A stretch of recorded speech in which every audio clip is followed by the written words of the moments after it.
Corona बहुत तेज़ी से फैल रहा है, जैसे कि देश में भी बाकी हिस्सों में काफ़ी तेज़ी से फैल रहा है। पिछले 24 घंटे में दिल्ली में लगभग 24,000 केसेस आए हैं। ये रिपोर्ट थोड़ी देर में अभी जारी होगी, जो डेली बुलेटिन जारी होता है। पिछले 24 घंटे में 24,000 केसेस आए हैं। उसके पिछले 24 घंटे में आए थे 19,500 केस। तो आप देख सकते हो कि एक ही दिन के अंदर केसेस 19,500 से बढ़ के 24,000 हो गए हैं। पॉजिटिविटी रेट 24% से ज़्यादा हो गया है। तो स्थिति काफ़ी गंभीर है, चिंताजनक है। अब दिल्ली के अंदर ऑक्सीजन की कमी होने लगी है, रेमडेसिविर की कमी होने लगी है। आज मैंने काफ़ी लंबी एक एक चीज़ के ऊपर मीटिंग ली थी सभी ऑफिसर्स के साथ। तो जो हमारे 3-4 दिन पहले हमारी असेसमेंट थी, चूँकि केसेस बहुत ज़्यादा तेज़ी से बढ़ रहे हैं, इस वजह से इन सारी चीज़ों की कमी भी, जो हमें लगता था कुछ दिन पहले तक की स्थिति ये चीज़ें उचित मात्रा में मौजूद हैं, आज ऑक्सीजन की, रेमडेसिविर की और टोसिलीजुमैब, इन तीनों की कमी नज़र आई। किसी भी हेल्थ इंफ्रास्ट्रक्चर की एक सीमाएं हैं। दिल्ली के अंदर भी सीमित बेड्स हैं, दिल्ली के अंदर भी सीमित आईसीयू के बेड्स हैं। जिस तेज़ी के साथ कोरोना बढ़ रहा है, जाहिर है कि एक सीमा के बाहर आके हर हेल्थ सिस्टम की एक सीमा होती है। तो बेड्स बहुत तेज़ी के साथ, जो ऑक्सीजन बेड्स हैं, जो आईसीयू बेड्स हैं, बहुत तेज़ी के साथ ख़त्म होते जा रहे हैं। लेकिन आपकी सरकार पूरी कोशिश कर रही है कि बेड्स को और ज़्यादा से ज़्यादा बढ़ाया जाए। पिछले कुछ दिनों में हमने कई कदम उठाए, जिसकी वजह से बेड्स को काफ़ी ज़्यादा बढ़ाया गया और अभी तक दिल्ली में बेड्स की कमी नहीं होने दी गई। अभी भी आने वाले कुछ दिनों के अंदर हमने बेड्स को बढ़ाने के लिए कई कदम उठा रहे हैं और अगले कुछ दिनों के अंदर ही, 2-4 दिनों के अंदर ही, मैं उम्मीद करता हूं कि बड़े स्केल के ऊपर बेड्स हम बढ़ा पाएंगे। कोशिश करेंगे कि अगर कोई मरीज़ को बेड चाहिए, सीरियस मरीज़ हो, उसको ऑक्सीजन चाहिए, तो ऑक्सीजन की दिक्कत नहीं होनी चाहिए उसको। हमारा इस वक्त सबसे मेन मकसद है, इसमें सबसे ज़्यादा ज़रूरी हो जाता है कि मरीज को ऑक्सीजन की ज़रूरत होती है। तो हम जितने ज़्यादा से ज़्यादा बेड्स क्रिएट कर रहे हैं, हम कोशिश कर रहे हैं कि उनको ऑक्सीजन बेड्स बनाया जाए, ताकि एक लेवल के सीरियस मरीजों को उसके ऊपर इलाज किया जा सके। तो यमुना स्पोर्ट्स कॉम्प्लेक्स में और कॉमनवेल्थ गेम्स में लगभग 1300 ऑक्सीजन बेड्स का इंतज़ाम किया जा रहा है। राधा स्वामी सत्संग ब्यास में शुरू में अभी 2,500 बेड्स का इंतज़ाम कर रहे हैं और उसके तुरंत बाद फिर 2,500 बेड्स का और इंतज़ाम करेंगे। जो अभी कुछ दिन पहले मैं जब आपके सम्मुख आया था, मैंने बताया था कि किस तरह से होटल्स को, बैंक्वेट हॉल्स को हॉस्पिटल्स के साथ अटैच किया जा रहा है।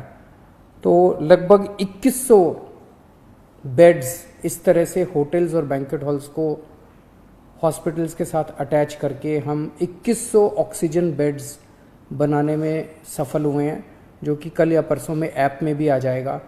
और वो हॉस्पिटल्स, वो ओवरऑल हॉस्पिटल की निगरानी में होंगे। जो भी बैंक्वेट हॉल में और होटल में उनका इलाज हो रहा होगा, तो वो हॉस्पिटल की निगरानी में होंगे, तो एक तरह से हॉस्पिटल का हिस्सा होंगे।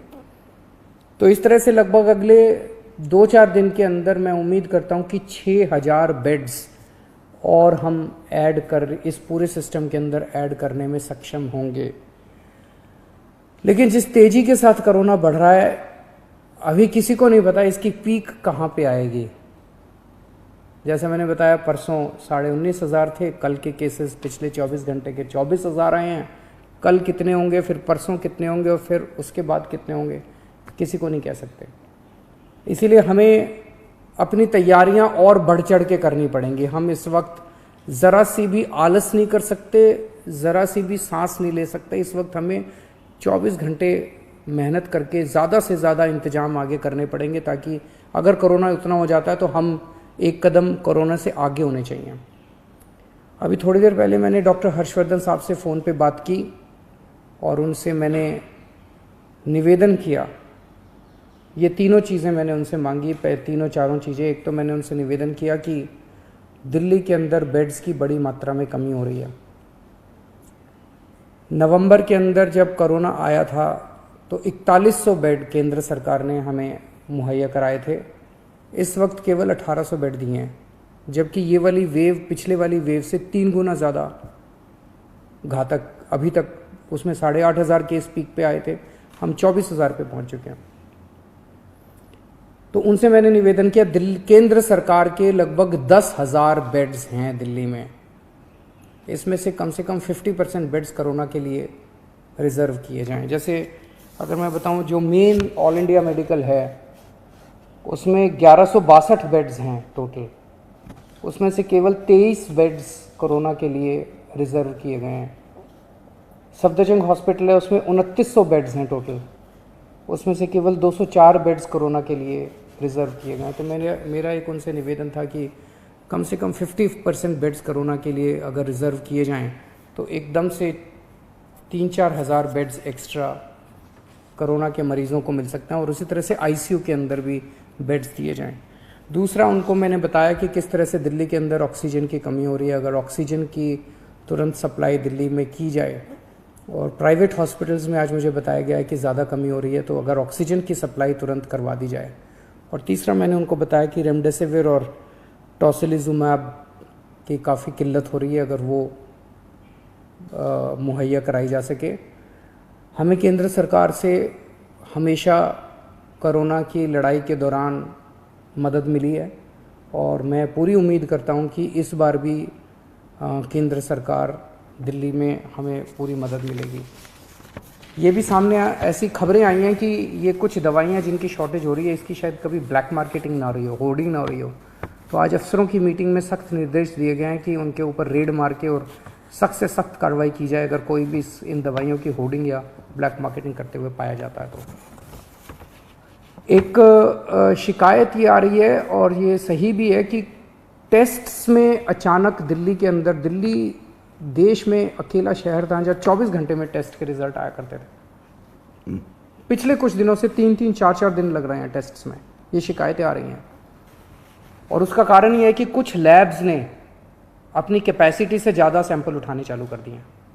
उनकी कैपेसिटी मान लीजिए 5,000 की है दिन की, वो 10,000 ले लेते हैं, 15,000 सैंपल डेली ले लेते हैं, और वो एक देने सैंपल का रिजल्ट देने में उनको 3-3, 4-4 दिन लग जाते हैं।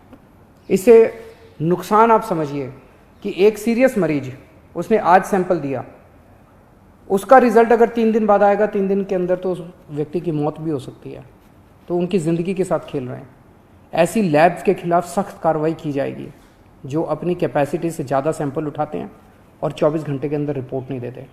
और सभी डीएम्स को भी इंस्ट्रक्शंस दिए गए हैं कि किसी भी लैब को सैंपल देने के पहले देखें कि उनके पास कुछ पेंडिंग सैंपल्स तो नहीं पड़े हुए हैं। उन लैब्स को बिल्कुल सैंपल ना दिए जाएं जो 24 घंटे के अंदर अपनी रिपोर्ट नहीं दे रहे हैं। कुछ हॉस्पिटल्स देखने को मिले,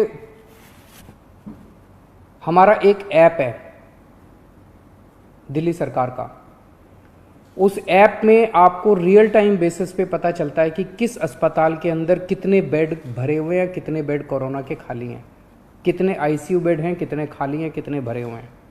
रियल टाइम बेसिस के ऊपर इस ऐप पे आप देख सकते हो। और ये ऐप हम नहीं चलाते, हर हॉस्पिटल को हमने पासवर्ड दिया हुआ है, वो हॉस्पिटल वाले खुद उसमें डेटा भरते हैं। तो जिस हॉस्पिटल ने अपने ऐप में, हमारे दिल्ली सरकार के ऐप में भरा हुआ है कि अभी मेरे पास 40 बेड खाली हैं, और कोई वहाँ जाता है और बेड मांगता है और अस्पताल मना कर देता है, तो ये इसके खिलाफ अब सख्त कार्रवाई की जाएगी। इस तरह की शिकायतें आ रही हैं कि ऐप में दिखा रहे हैं कि बेड है, लेकिन अस्पताल बेड दे नहीं रहे, वहाँ जाते हैं तो कहते हैं बेड खाली नहीं है।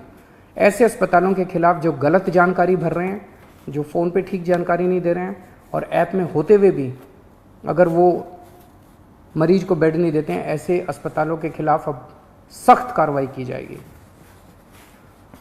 कोरोना से निपटने के लिए हमें मजबूरी में ये वीकेंड कर्फ्यू लगाना पड़ा। चारों तरफ से खबर आ रही है कि लोग इसका अच्छे से पालन कर रहे हैं। अगले कुछ दिनों तक हम स्थिति पे नज़र रखे हुए हैं। अगर स्थिति और गंभीर होती है और अगर हमें जो भी कदम इसको कंट्रोल करने के लिए, आपकी ज़िंदगी बचाने के लिए, आपकी सुरक्षा के लिए, आपके स्वास्थ्य के लिए जो भी कदम उठाने पड़ेंगे, हम कदम उठाएंगे। और मैं उम्मीद करता हूं कि आज तक जैसे आपने मेरा साथ दिया, हर कदम पे जो भी कदम हमने उठाया आपने साथ दिया, आप इसी तरह से हमारा साथ देते रहेंगे। नमस्कार।